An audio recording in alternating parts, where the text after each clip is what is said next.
You will hear a number of different recordings, and you will have to answer questions on what you hear.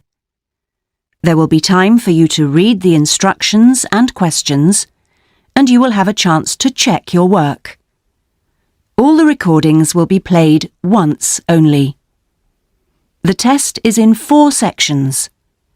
At the end of the test, you will be given 10 minutes to transfer your answers to an answer sheet. Now turn to Section 1.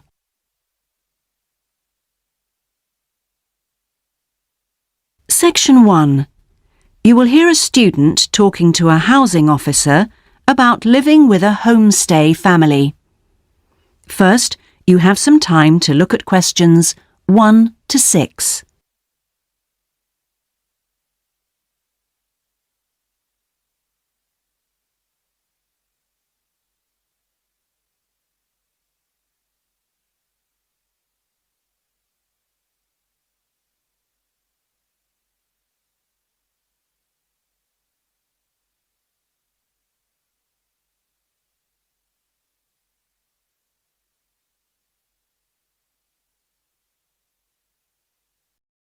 Now we shall begin. You should answer the questions as you listen, because you will not hear the recording a second time. Listen carefully and answer questions 1 to 6. Yes, what can I do for you? My friend is in homestay, and she really enjoys it, so I'd like to join a family as well. Okay, so let me get some details. What's your name? My name is Keiko Yuchini. Could you spell your family name for me? It's Yuchini. That's Y-U-I-C-H-I-N-I.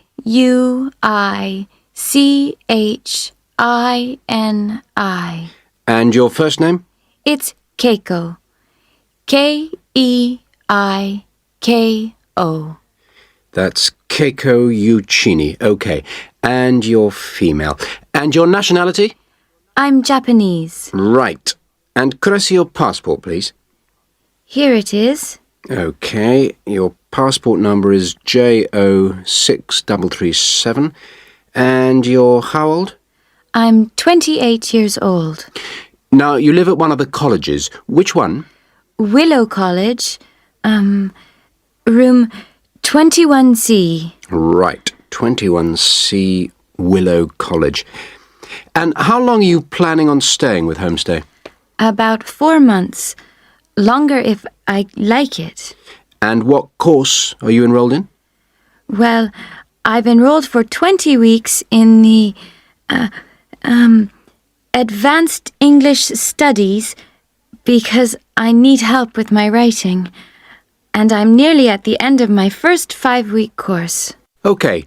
Do you have any preference for a family with children or without children? I like young children, but I'd like to be with older people. You know, adults, someone around my age. Okay. And what about pets? I am a veterinarian, so that's fine. The more the better. Before you hear the rest of the conversation, you have some time to look at questions 7 to 10.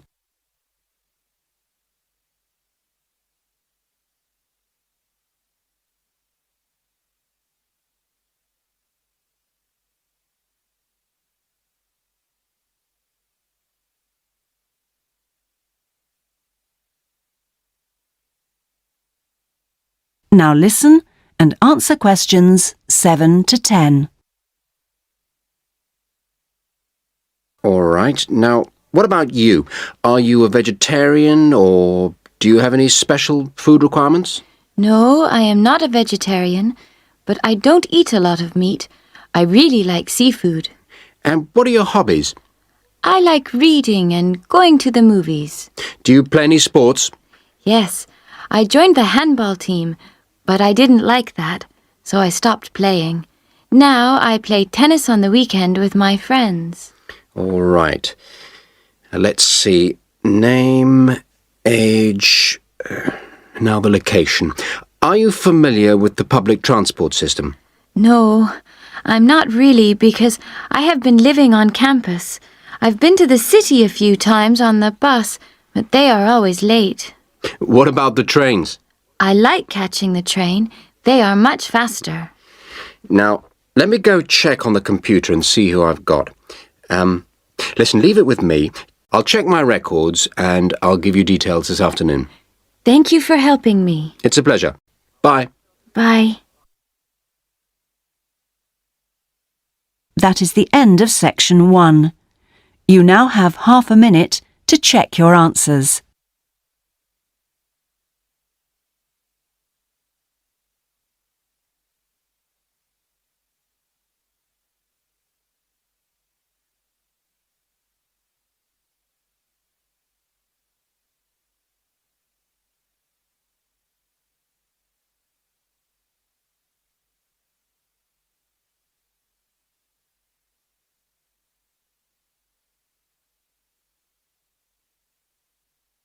Now turn to section 2.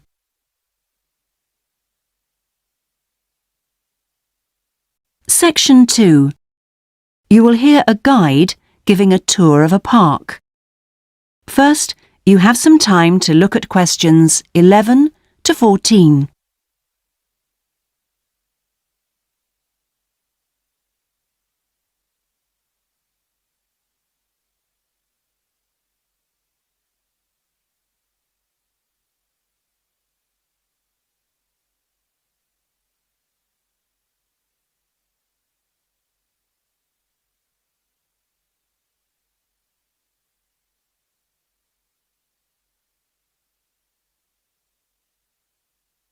Now listen carefully and answer questions 11 to 14.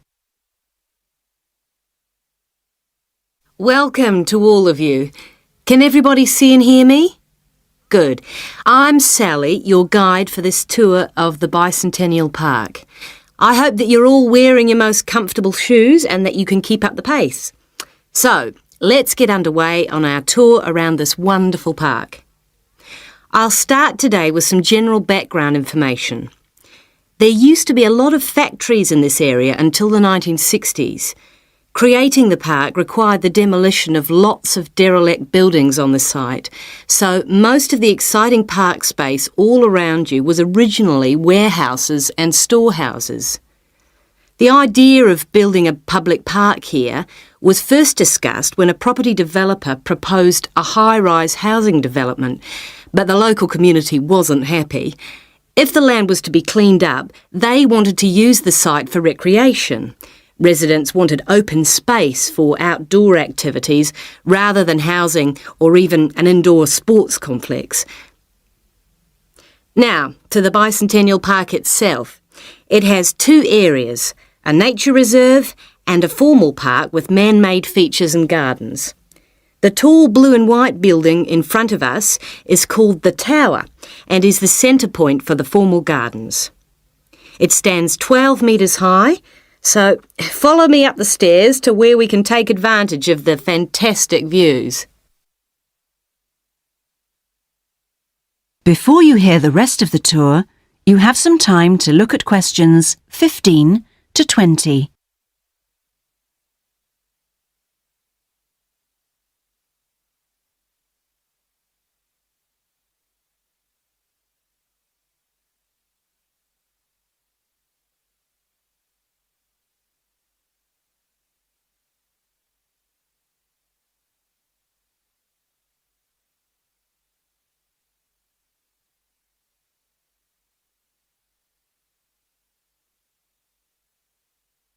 Now listen and answer questions 15 to 20.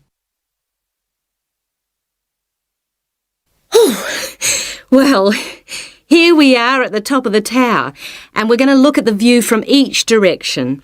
Out to the east, the large buildings about a kilometre away are on the Olympic site. There's an indoor arena for gymnastics, a stadium for track and field, and a swimming pool for races and synchronised swimming, and also diving.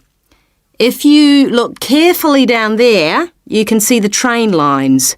The Olympic site has its own station to encourage the use of public transport. There is also a car park, but it only holds a limited number of cars. The formal park has some specially created water features. If you look out here to the south, you can see a circular ornamental pond. And around to the west, you can relax and sit on a bench to smell the flowers in the rose garden. And finally, up to the north, if you look in front of you now, there's a lake with a small island in the centre. You can hire rowing boats at the boat shed, which you can't see from here. But if you look through the trees, you can see the cafe, which has lovely views across the water. OK, let's climb down now. We will go now and have a look at the nature reserve section of the park, which has opened up natural wetland to the public. The mangroves have been made more accessible to visitors by the boardwalk built during the park's upgrade. You'd think that people would come here to look at the unusual plant life of the area, but in fact it's more often used for cycling and is very popular with the local clubs. This is the far end of the park, and over there you can see the frog pond, a natural feature here long before the park was designed. Just next to it we have our outdoor classroom, a favourite spot for school parties. The area is now most often used by primary schools for biology lessons. And finally, let's pass by the Waterbird Refuge. This area is in a sheltered part of the estuary. That's why the park's viewing shelter is a favourite spot for bird watchers who can use it to spy through binoculars. You can watch a variety of water birds, but most visitors expect to see black swans when they come to the shelter.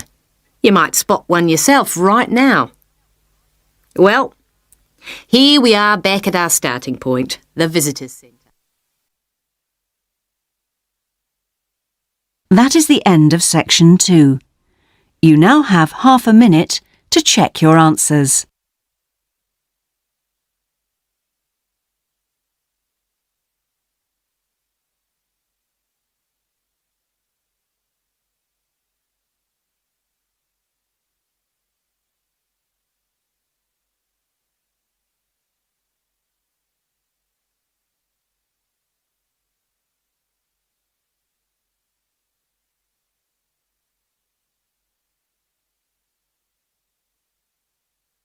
Now turn to section 3.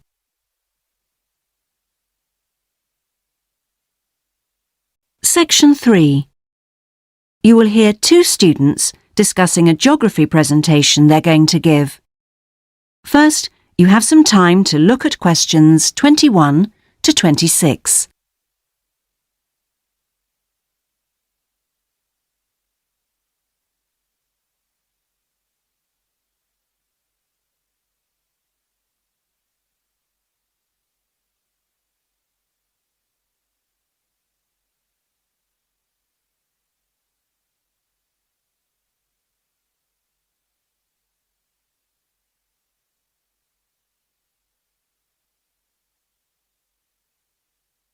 Now listen carefully and answer questions 21 to 26. Remind me, Trevor, how long is the presentation? Dr. White said 3 per hour. So about 20 minutes. Well, it'll be 15 minutes per presentation. And 5 minutes for questions? And is this one going to be assessed? No, not this time round, because it's the first one, you know. Oh, good news. Well, Trevor, what are we going to include? Well, do you think we ought to give some historical background?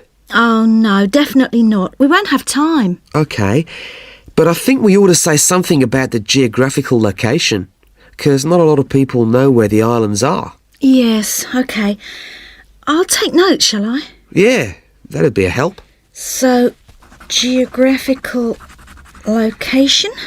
Then we ought to give an overview of the whole education system.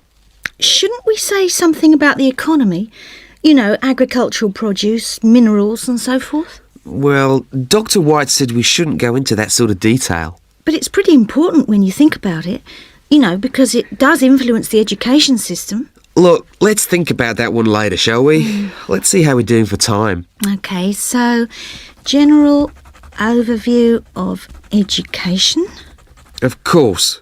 And then the role of English language. No, that goes in the language policy seminar, don't you remember? Are you sure? Positive. All right. So those are the topics we're going to be covering.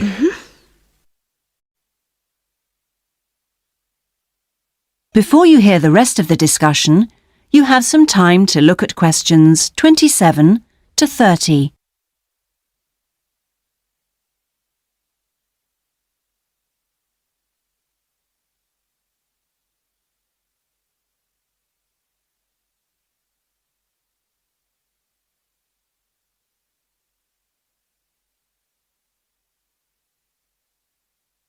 Now listen and answer questions 27 to 30. We need to think about what to prepare. Dr. White said he wanted us to use plenty of visuals and things, and we might as well try them out when we're not being assessed. Well, the most important thing is the overhead projector. No problem. We'll get that from the media room. Must remember to book it. Well, we'll need a map, of course. Probably two. One of the islands, large scale. And one of West Africa. Well, the West African one is no problem. There's one in the resources room. Oh, yeah, of course, the resources room. The islands are going to be more of a problem. Tell you what, there's a very clear map of Santiago in that tourist brochure I showed you last week. Don't you remember it? Oh, yeah, that's right. We can just use the tourist brochure. We also need statistics on several different things. Literacy rates. Yes, and school places. How about the encyclopedia? Nah, not up to date enough. Why don't we call the embassy? Oh, someone's enthusiastic. Well, if something's worth doing, I know, it's worth doing well. OK. we can find out statistics on school places from them as well. Might as well. Look, Julie, it's almost time for our tutorials. We can meet again on Monday, but we need to prepare some stuff before then. Yes. That is the end of section 3. You now have half a minute to check your answers.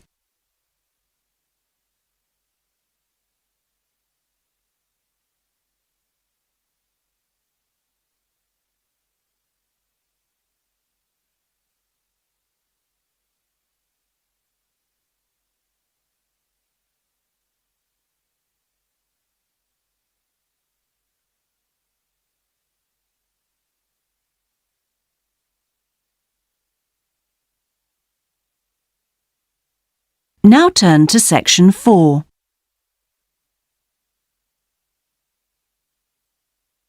Section 4. You will hear part of a lecture about a chemical substance called monosodium glutamate. First, you have some time to look at questions 31 to 40.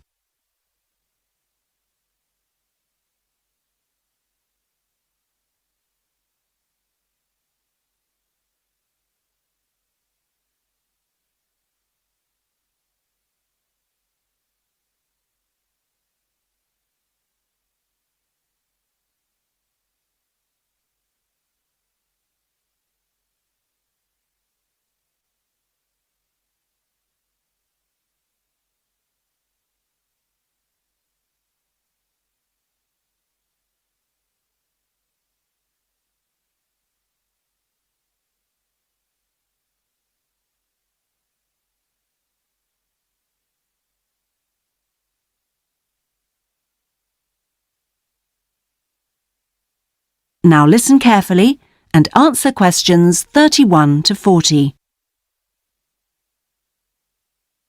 In today's lecture, I'm going to talk about monosodium glutamate, or MSG as it's more commonly known.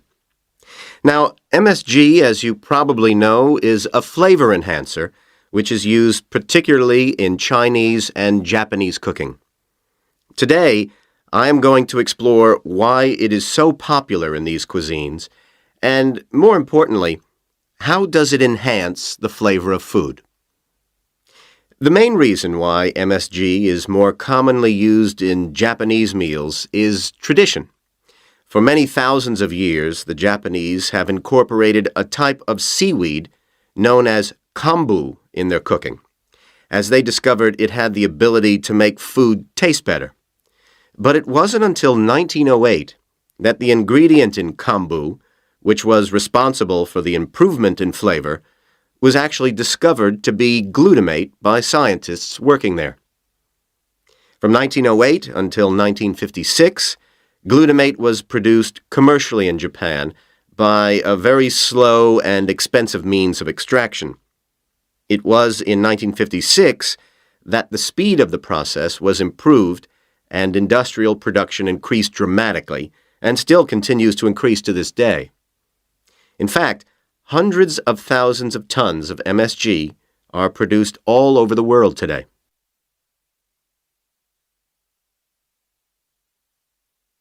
So what exactly is MSG?